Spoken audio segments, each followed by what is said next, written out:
To say Call of Duty is in a bit of an odd spot right now would be a gross understatement. Call of Duty Modern Warfare 3 is getting critically panned and absolutely roasted online, but is still seeing a sizable chunk of players. It's Call of Duty, right? Despite it being $70, despite it being glorified DLC, it was always going to retain a sizable chunk of the player base. And a sizable chunk of the player base that are willing to spend additional money on in-game cosmetics or the Battle Pass. But while I would fully understand optimism being at an all-time low for the series, see, I think the future of Call of Duty is really interesting when you get down into the details. While Modern Warfare 3 may be composed primarily of recycled assets and mechanics from previous CODs, including locations, here and there you do spot a glimmer of hope, as if they are trying to actively advance the formula and try something new here. Time will tell what will come from the Microsoft acquisition of Activision Blizzard King,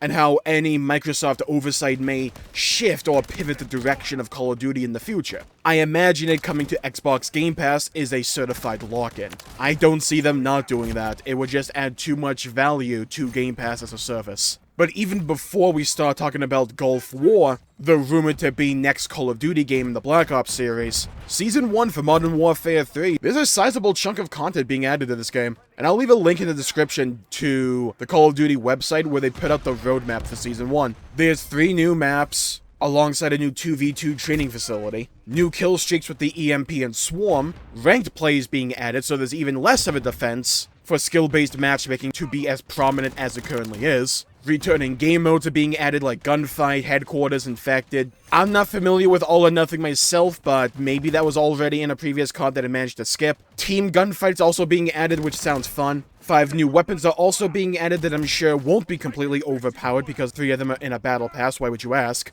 And then a whole bunch of a cosmetic accoutrement, if you will, is being added as well that I will immediately ignore. There's also additions to Warzone and Zombies, but I don't particularly play those, so if we're talking strictly about the multiplayer matchmaking experience, there's still a sizable chunk of content being added to the game, and if you're a fan of Zombies and or Warzone, then even more so. But the developers were really dealt a losing hand with having to craft an entire Call of Duty game in significantly less time than they ordinarily would. The game feels rushed, and that is abundantly shown. But Season 1 seems pretty decent on first glance. They've mentioned that they want to talk about skill-based matchmaking in the future. I think there's an opportunity for Call of Duty to really turn a corner here, and to start garnering more goodwill and good PR that it's sorely lacking right now. I don't think Modern Warfare 3's public image will really shift all that much. You'll either love this game or hate it, but getting all of this so soon after launch is at least a good sign in my eyes. I wouldn't recommend people to go out and buy the game just for Season 1, but if you already have the game for whatever reason, like me, then it's a good excuse to reignite some, at least, desire to play the game and jump in for a few matches here and there. I think it'll take a few years for us to fully see the effects of Microsoft's overview for Call of Duty, whether or not they elect to just leave Activision to their own devices to develop Call of Duty, or if they want to take a bit of a more active role in guiding the game in certain directions. That remains to be seen. I imagine Black Ops Gulf War has been in development for quite a while. Call of Duty games normally take about 3 years to develop, which is why they have separate teams so they can maintain an annual release cycle. And it's not in the same position that Modern Warfare 3 was in, where this was originally supposed to be a skip year for Call of Duty, but then they decided, you know what if we took all this DLC content we could have for Modern Warfare 2 and just slap a $70 tag on it. I imagine in a lot of ways, Gulf War, in terms of sheer content amount and originality, has an opportunity here to really shift public perception in a lot of ways for Call of Duty, at least to a slightly more positive outlook. I feel Call of Duty struggles with 2 key aspects: knowing when to keep tradition alive, and also knowing when and what to change. If you were around during what I call the Call of Duty Golden Era, the Gilded Age from 2007 to 2013, between the life cycles of Call of Duty 4 and Black Ops 2, near the end of that, Call of Duty fatigue was really setting in, and some people simply got burned out on Call of Duty. I was one of them. You play largely the same game for 6 years on end, with little in the way of ground-shaking innovation, and that'll happen. Not like Call of Duty fell off in terms of numbers or anything, it was still popular as ever. But Call of Duty often struggles with a very basic concept. They change what doesn't need to be changed, and they don't change what needs to be changed. Modern Warfare 3 saw Call of Duty's formula shift in certain key ways, particularly with the campaign and zombies, with them trying a few new things, and while I don't think they all necessarily landed, I think there's a lot of potential for that to be fleshed out and developed in the future. An open world-esque zombies map has a lot of potential, and throwing in different boss fights and challenges and objectives for you to complete, and possibly even meet up with other people, that has a genuine appeal to it. But it's a different appeal to what round-based zombies provides. So I think in the future, it would be smart to have some kind of version of both formulas for zombies. When it comes to the campaign, having non-linear open-world-esque sections has a lot of potential. Call of Duty games are notoriously linear in this regard, and that can make replayability a little bit off-putting because there's not that much variety in the gameplay offering in that regard. However, while I don't think the open-world missions of Modern Warfare 3 are necessarily the best designed, because the objectives are often one-dimensional and dull and repetitive, that idea of having a more non-linear open section area for Call of Duty for you to explore, gain loot, gain better weapons, utilize the environment in different ways to your advantage to take on various foes, going in guns blazing or being stealth, that has a lot of potential. But when the locations are just ripped out of Warzone, then the discoverability, which is so key for an open world section, is compromised, especially for people that have already played those maps and locations so many times before. It doesn't feel new, it feels recycled. When it comes to the actual multiplayer of Call of Duty, I genuinely don't think it would take much to course correct Call of Duty. I think the gameplay loop of Call of Duty is really fun and enjoyable. Not everyone is going to like slide canceling or sliding, and I understand that. But I think being able to appeal to multiple different playstyles, and to try and at least make them all somewhat viable for most people, is an admirable goal. Kicking people for inactivity because they want to use a sniper rifle goes against that idea, while also undermining different playstyles that can vary up the flow of Call of Duty. I don't want the game to only be a campus fest. I don't want the game to only be about running and gunning and sliding around. I want a mix of both playstyles. When it comes to skill-based matchmaking, have ranked mode in the beginning. Have skill-based matchmaking be a predominant force for a ranked playlist, because that's what it's for. But don't have it be the #1 criteria when it comes to putting people in casual,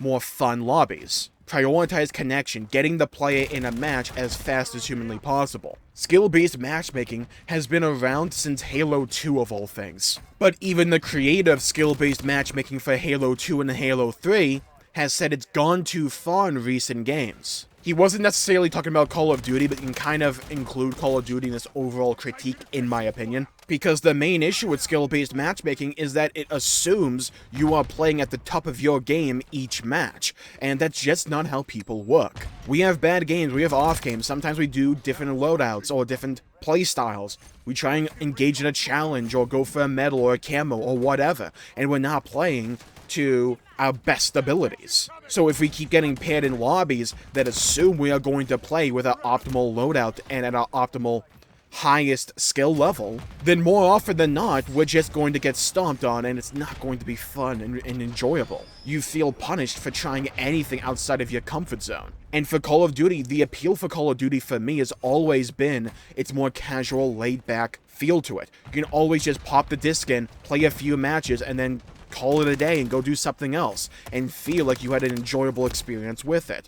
If you want to play only a match or two a day, or you want to grind out a few hours with your buddies, the game gave you the opportunity to do that, and while you did that, it gave you a variety of experiences to draw upon. Some matches you would stomp the lobby, sometimes you would get stomped, sometimes it would be a sweat fest. And like Max Hoberman, the guy who created Halo 2 and Halo 3's skill-based matchmaking, said, having that variety of experiences keeps the player engaged and makes it fun because no two matches really ever feel the same. You are constantly given a variety of experiences. So for me, not wanting skill-based matchmaking to be as dominant as it currently is not about me wanting to just stomp on various lobbies. Because the current iteration of skill-based matchmaking doesn't prevent that. It simply doesn't. An idealized version of skill-based matchmaking may theoretically do that, but the practical reality reality is that it doesn't. Because what ends up happening is that I do good for a couple of games with my preferred loadout. I go and try and do a challenge the next day or something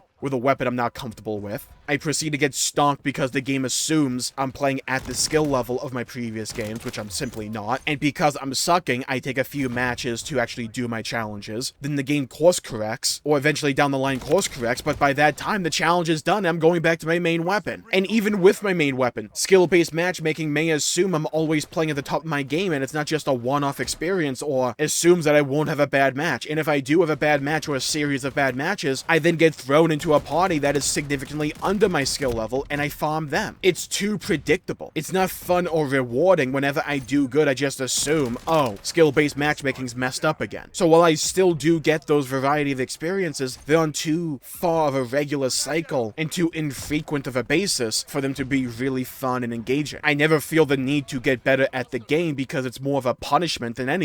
Because the moment I step outside of my comfort zone, I know I'm just going to be punished for playing well in my comfort zone. That doesn't incentivize me to get better with everything else, it just tells me to go play something else. But that's an easy fix.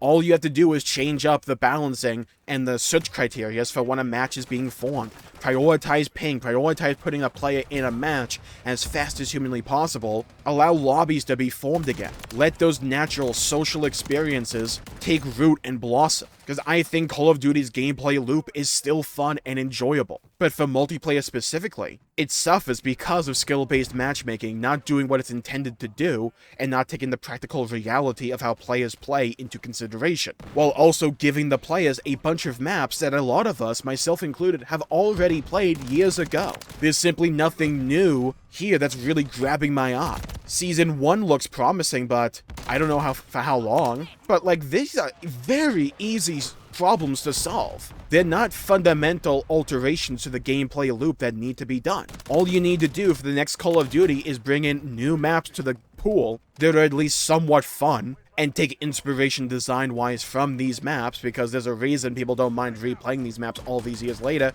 because the maps are good. I just want new maps that are of this quality. And you make some tweaks to skill-based matchmaking for casual lobbies, and Bob's your uncle. The only question is if Activision and now Microsoft want to engage in these conversations. They were ducking the issue on skill-based matchmaking for so long, and they've recently shown signs of wanting to engage in this discussion. That's a good thing in my opinion, but we need to see what the actual policy is going in the future. I don't think Call of Duty is necessarily in danger of dying or anything. It's too big to do that right now without some monolithic mess-up, even worse than Modern Warfare 3 in my opinion. But I think Call of Duty has so much more potential to be greater than what it currently is. A trend-chasing cash cow that recycles old content, all for the sake of siphoning as much money as they possibly can, not providing an interesting gameplay experience and overall game value proposition to the player. Call of Duty used to be cool, and it just isn't anymore. But it could be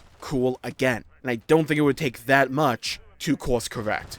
And with that, I will call the video there for the day. Thank you all for tuning in. My pleasure for making the video. If you enjoyed it, please leave a like and subscribe. It really helps the channel out and helps support future content, and I greatly appreciate it. Stay safe, have a great day, go play some video games if you can, and as always, I'll see you all next time. Bye-bye, everybody, until we meet again.